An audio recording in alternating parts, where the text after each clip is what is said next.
ये कल भी अपन ने एक महात्मा जी की वाणी सुनी, बड़ी जोरदार थी।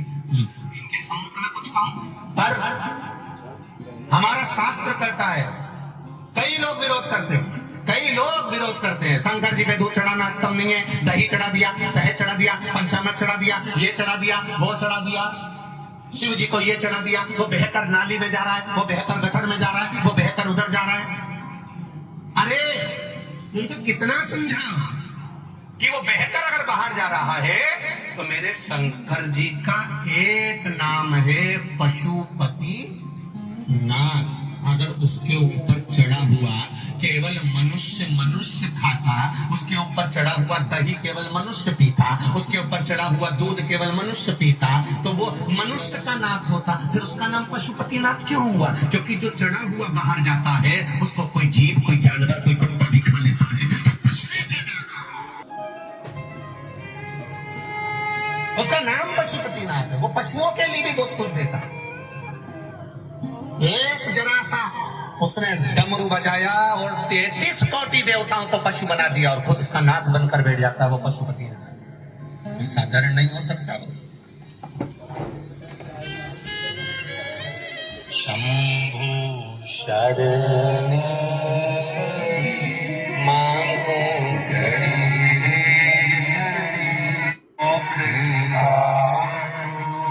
दया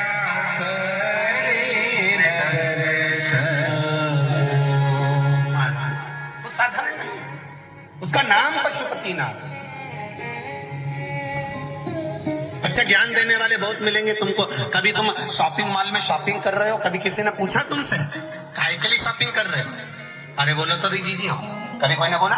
कपड़े की दुकान में कपड़ा खरीद रहा हो, किसी ने पूछा तुमसे इतना महंगा कपड़ा क्यों खरीद रही हो, ये कपड़े क्यों खरीद रही हो? कभी तुम घड़ी की दुकान पर खड़े हो, घड़ी ले रहे हो, तो मुझे किसी ने कहा घड़ी क्यों ले रही हो? कभी तुम चाउमीन खा रही हो, पानी पतासा खा रही हो, छम्मक लड्डू खा रही हो, ढोकला खा रही हो, कभी किसी ने पूछा तुमसे ये क्यों खा रही हो? बस केवल एक जगह ऐसी होती है, सनातन धर्म की जगह, भगवान का भजन, कीर्तन, दान, पुण्य, स्मरण, जहां पर लोग तुम्हें टोका करते हैं। सुंदरकांड में जाके क्या करोगे, राम मंदिर जाके क्या करोगे, शंकर मंदिर जाके क्या करोगे, शिव जी के जल चढ़ा के क्या करोगे? विरोध पर ही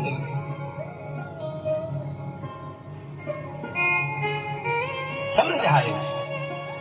देवव्रत के नेत्रों में जल भरा, मेरी बेटी का जीवन कैसा, मेरी बेटी को मैं कैसे संभालूं, मेरी बेटी के लिए मैं क्या करूं? शंकर भगवान की आराधना करने के लिए देवव्रत वापिस बैठ गया। अब आराधना किस लिए कर रहा है? कि मेरी बेटी का जीवन सफल जाए। अब इसकी ये स्वान की योनि, उसकी कुत्ता की योनि छूट जाए। भगवान से कहना अगर हमने पाप ज्यादा करा हो तो हमें कहीं इधर उधर मत भेज देना दादा, हमको तुम तो का भेज देना। बोलो बोलो जम के, या तो गोवर्धन नाथ जी के चरणों में भेज देना, केदारनाथ भेज देना, सोमनाथ भेज देना, मल्लिकार्जुन भेज देना, कहीं 12 ज्योतिर्लिंग में, कहीं विश्वनाथ, कहीं महाकालेश्वर, कहीं ऐसी जगह भेज देना जहां शिवजी पे दूध चढ़ेगा, बहकर बाहर आएगा। कोई दूध चढ़ाने वाला गिलास लेकर जा रहा है, लोटा लेकर जा रहा है, कलश लेकर जा रहा है, उसका दूध नीचे गिर गया, उसमें से मैं पी लूंगा। बस भगवान के चरणों में रह लूंगा। अगर पाप भी ज्यादा करा है तो मुझे गिरिराज जी के चरणों का कुत्ता भी बना दोगे तो मेरा जीवन समझ जाएगा। बहुत उसके चरणों का दास भी बन गया तो मैं बहुत, मैं पढ़ा रहूंगा, पढ़ा। पर कोई कोई कुत्ता ऐसा होता है जो ब्रजमंडल तक भी नहीं पहुंच पाता, 12 ज्योतिर्लिंग तक भी नहीं पहुंच पाता। वो कहीं ना कहीं रोड पर, गांव में, खेड़े में सड़ता रहता है। उसका शरीर दुबला हो जाता है, उसकी हड्डियां दिखने लगती है, उसका पूरी खाल निकल जाती है, उसके पूरे रुए झड़ जाते हैं और विकलांग हो जाता है। पड़ा है, तड़प रहा है। जाने वाला व्यक्ति जब जब उसको देखता है तब तब उसको दया आती कि बेचारा कर कैसा हाल है, कैसा है वो, कैसा है वो, उसको समझो। उस नारी ने केवल एक गलती कर दी थी, देवव्रत ब्राह्मण की उस बेटी ने एक गलती कर दी थी कि एक शादीशुदा जिंदगी को नाश कर दिया था। पति पत्नी आराम से रह रहे थे, बच्चे आराम से रह रहे थे और ये उसमें बीच में कूद गई और उसके पति को इसने अपना बना लिया। अपना बनाया, पति उधर खर्चा ना कर इधर खर्च करने लगा, उठा उठा के धन देने लगा, वैभव देने लगा, धन देने लगा, गाड़ी दे दी, बंगला दे दिया, जायदाद दे दी, मोबाइल दिला दिया, हैंडसेट दिला दिया, दुनिया का सारा सामान उसको दिला दिया। अब उसने मनुष्य की देह में तो भोग कर लीली पहनी, आधा किलो चांदी की, पाँव में पायल पहनी चांदी की, क्योंकि वो दे रहा था। जिसने अपनी पत्नी को नहीं दिया, तेरे को कर दी थी। देवव्रत ब्राह्मण की उस बेटी ने गलती कर दी थी कि एक शादीशुदा जिंदगी को नाश कर दिया था।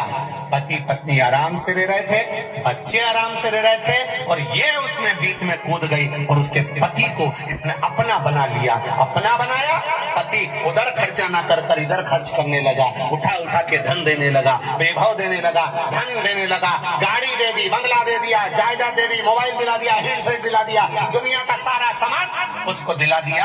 अब उसने मनुष्य की देह में तो भोग कर लिया, मानव के शरीर में तो भोग कर लिया, खूब कटे हुए सेवफल का मोबाइल चलाया, खूब चलाया कटे हुए सेवफल का मोबाइल। क्या बोलते हैं उसको?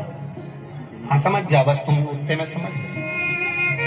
खूब चलाया, तगड़ी भी पहनी, आधा किलो चांदी की, पाँव में पायल पहनी चांदी की, क्योंकि वो दे रहा था। जिसने अपनी पत्नी को नहीं दिया, तेरे को भर दिया। पूरा उठा उठा कर, बच्चे भूख से बिलबिला रहे हैं, बच्चे तड़प रहे हैं, पापा स्कूल में फीस जमा करना है, पापा ट्यूशन की फीस देना है, मेरे पास नहीं है, मम्मी से ले ले। और वो दूसरे के बच्चे की फीस भरने चल रहा है। वो कह रही है वहां बैठ जाओ, वहां बैठ गया, वहां बैठ गया, वहां बैठ गया। समझ लेना, जो नारी और जो पुरुष ऐसी स्थिति में रहता है तो उसको समझ लेना चाहिए कि तेरा क्या हो रहा है, क्या किया, समझ। बस ये जो तुम्हें रोड पे खजियारा कुत्ता मिले ना, उसका फोटो खींच लेना, और फोटो खींच के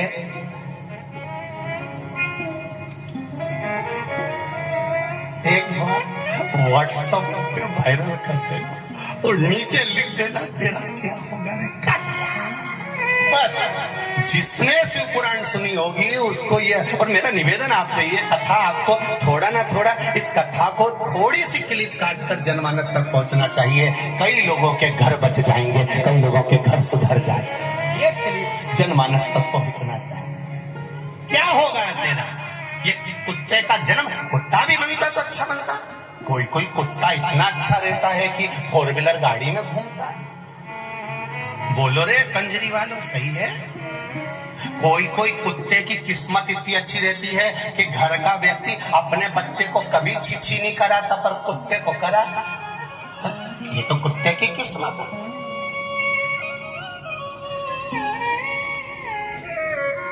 कुत्ते को खिलाने का 700 रुपए का, 800 रुपए का, 900 रुपए का, और बिस्कुट भी आता है। कोई कोई कुत्ता इतना वीआईपी लेता है, उसको वो मसाला भी मिलता है अलग से, चटनी, कितना वीआईपी। और कोई कोई कुत्ता ऐसा रहता है नाली के किनारे रोड पर, शरीर से खाल निकल गई, दुबरा हो गया, पूंछ के भी बाल सब चले गए, ऐसा दुबरा पतरा, पांव टूट रहा है, शरीर में का। तो इसको पहचान के इसका फोटो खींच के फिर भेज देना कि जो अपनी पत्नी को और जो अपने पति को धोखा देता है उसका यही हाल होता है।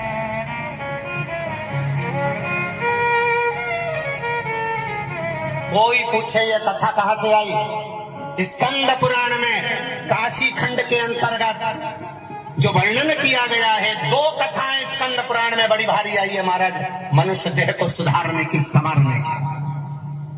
काशी, इस कश्मीर प्रदेश के अंतर्गत जो देवव्रत नाम का ब्राह्मण है, उसकी जो बेटी है, उसको समझाया, बुझाया, बहुत समझाया, पर मार्ग नहीं छोड़ा, उसने मार्ग नहीं छोड़ा, इसलिए वो गलत संगति में पड़ गई। पर पुरुष के ऊपर उसने स्मरण करा, पर पुरुष को अपना बनाना चाहा, उसको सुंदरता इतनी थी कि पुरुष इसके ऊपर लोभित हो जाता था, पुरुष इसकी ओर हो जाता था। ना जाने कितनों के घर का वैभव इसने अकेला रखा, अकेला। दिला देगा वो तुमको, तुम्हारी सुंदरता के चक्कर में वो तुम्हें हैंडसेट दिलाएगा, तुम्हारी सुंदरता के चक्कर में पायल दिलाएगा, तुम्हारी सुंदरता के चक्कर में कपड़ा दिलाएगा, तुम्हारी सुंदरता के चक्कर में सब कुछ दिलाएगा। पर तुम इस बात का अंदाजा लगा रखना कि ये सुंदरता केवल मनुष्य के देह तक रहती है। मनुष्य का देह छूटने के बाद जब अगला जन्म होगा, 84 लाख योनियों में 20 लाख योनि तो केवल ये पेड़ पौधे की है, केवल पेड़ पौधे की। और उसमें भी पेड़ पौधे भगवान से प्रार्थना करते हैं, हमको फल वाला मत बनाना, हमको फल वाला मत बनाना। जो दूसरे का धन हड़प जाते हैं, दूसरे की जायदाद खा जाते हैं, दूसरे का पैसा खा जाते हैं, दूसरे की प्रॉपर्टी खा जाते हैं, दूसरे का सामान खाकर बैठ जाते हैं, उनको भगवान आम का पेड़, बेर का पेड़, कबीत का पेड़, फल वाला पेड़ बना देते हैं। क्यों बनाते हैं? कई लोगों को बड़ी प्रसन्नता होती है, आम का पेड़ कितना सुंदर, पेड़ का पेड़ कितना सुंदर, भगवान उसको फल वाला पेड़ बनाते हैं। क्यों बनाते हैं? क्योंकि तूने दूसरे का खाया है, इसलिए अब पत्थर खा और आम तोड़ने वाला धर के जो आम के पेड़ पर चढ़ा, केरी को तोड़ने के लिए पत्तों को नोच रहा है, डालियों को नोच रहा है, पेड़ तोड़ रहा है, उसको कष्ट पर कष्ट हो रहा है, रो रहा है, बिलख रहा है। 20 लाख योनि, 84 लाख योनि में 20 लाख योनि तो वृक्ष की है, भगवान से प्रार्थना करता रहता है। आम का पेड़, बेर का पेड़, फल वाला पेड़, नारियल का पेड़, ये सब भगवान से प्रार्थना करते। हमको बनाना था तो दुआ बना देते, घास बना देते, साधारण बना देते। लोग हमें पत्थर तो नहीं मारते, लोग हम तक चढ़ते तो नहीं, हमको नोचते तो नहीं, हमको खींचते तो नहीं। प्रभु कृपा कर दो, दयालु करुणा कर दीजिए, कृपा कर दीजिए। भगवान नहीं करते। 84 लाख योनि में 20 लाख योनि पेड़ पौधे की है, 20 लाख योनि में भी जो आखिरी वृक्ष की योनि है वो बेलपत्री, पीपल, बड़, आंवले की है। ये योनि पाने के लिए भी जीव भगवान से प्रार्थना करता, हमको बेलपत्री का पौधा बना देना। क्यों? अगर किसी बेलपत्री के पौधे की बेलपत्र उतर कर देवाधिदेव महादेव को चढ़ जाती है तो वो बेलपत्री का पौधा कुंवारा नहीं रहता, उसकी महादेव के साथ शादी हो जाती है और वो दूसरे लोग को चला जाता है। वो कहता है बेलपत्र का पौधा बना देना। इसलिए आपको कहा था कि अपने आनंद के साथ में, अपने जीवन के साथ में एक बेलपत्री का पौधा जरूर लगाओ। क्यों? तुम अगर मर भी गए, तुम्हारे प्राण छूट भी गए, वो बेलपत्री का पौधा अगर लगा रहेगा, वो बेलपत्री का पेड़ लगा रहेगा, उसमें से एक पत्ती तोड़कर अगर महादेव को चढ़ गई तो ना जाने कितनी योनियां उसकी कट जाएगी, उसका मोक्ष हो जाएगा, वो शिव तत्व को पाएगा।